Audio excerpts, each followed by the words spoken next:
Welcome to my channel code in minutes. आज का coding question हमारा है next greater numerically balanced number. ये क्वेश्चन क्या कह रहा है? जैसे देखो, पहले हम समझते हैं कि बैलेंस्ड नंबर क्या है।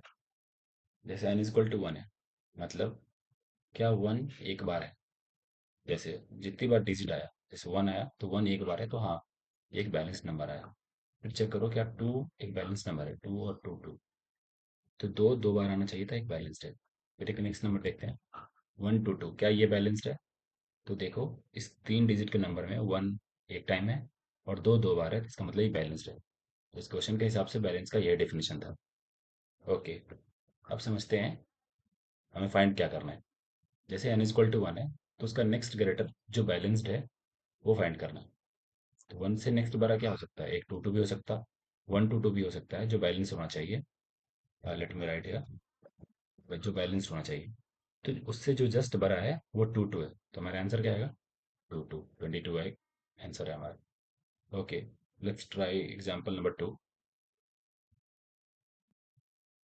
अब सेकंड एग्जांपल देखते हैं। जैसे n इक्वल टू 1000 है, इससे बड़ा नंबर क्या हो सकता है?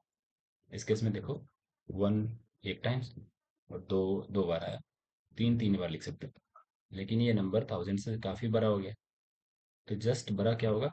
1 वन टाइम्स और 3 थ्री टाइम्स, तो 1000 से जस्ट बड़ा। तो हमारा आंसर क्या आएगा? 1333। अब तुम्हें बैलेंस का डेफिनेशन पता चल गया कि कैसे निकालना है। दूसरा है कि नेक्स्ट ग्रेटर कैसे फाइंड करना है।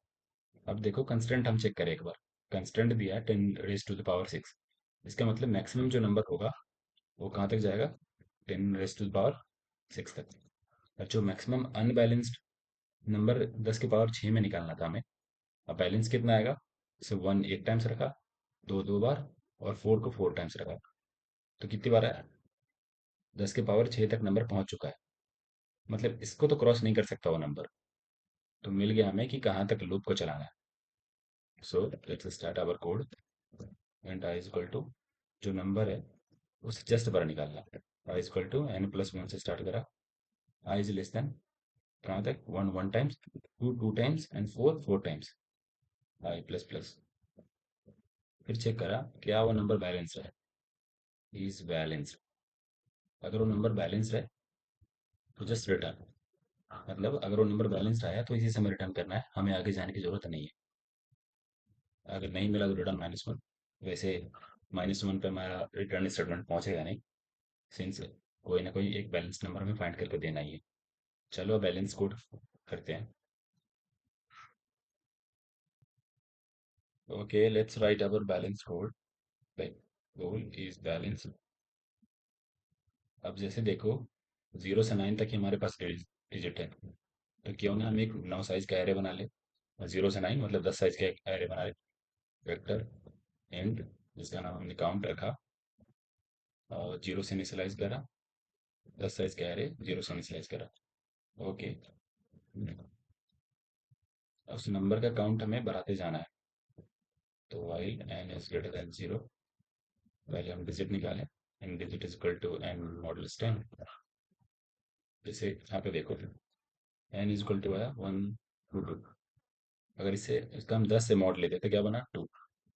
तो अब हमें 2 का काउंट बढ़ाना है, किसमें? काउंट ऑफ एरे में। काउंट ऑफ डिजिट में गया प्लस प्लस। अब n को रिड्यूस करना है तो n is equal to n/10। ठीक है, अब अपने एरे को चलेंगे। For int i is equal to 0, i is less than 10, i plus plus. Check करो क्या काउंट ऑफ आई 0 से बड़ा है, मतलब क्या उस नंबर को पहले देखा गया है? अगर हाँ, तो क्या काउंट ऑफ आई के बराबर अगर नहीं मिला, मतलब 2 का काउंट तो हमने किया है, लेकिन 2 मान लो एक बार ही आया, तो बैलेंस नहीं होगा।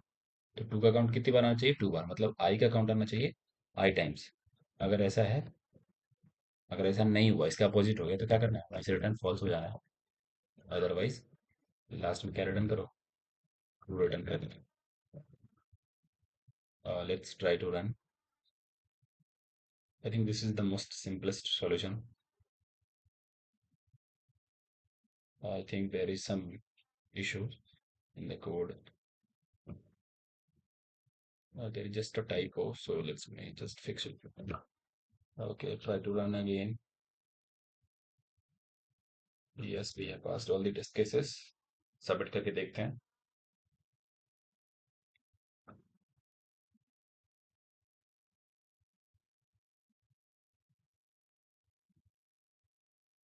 एक फोर हमने मिस कर दिया, फोर फोर टाइम्स होना चाहिए। Now let's try to submit again.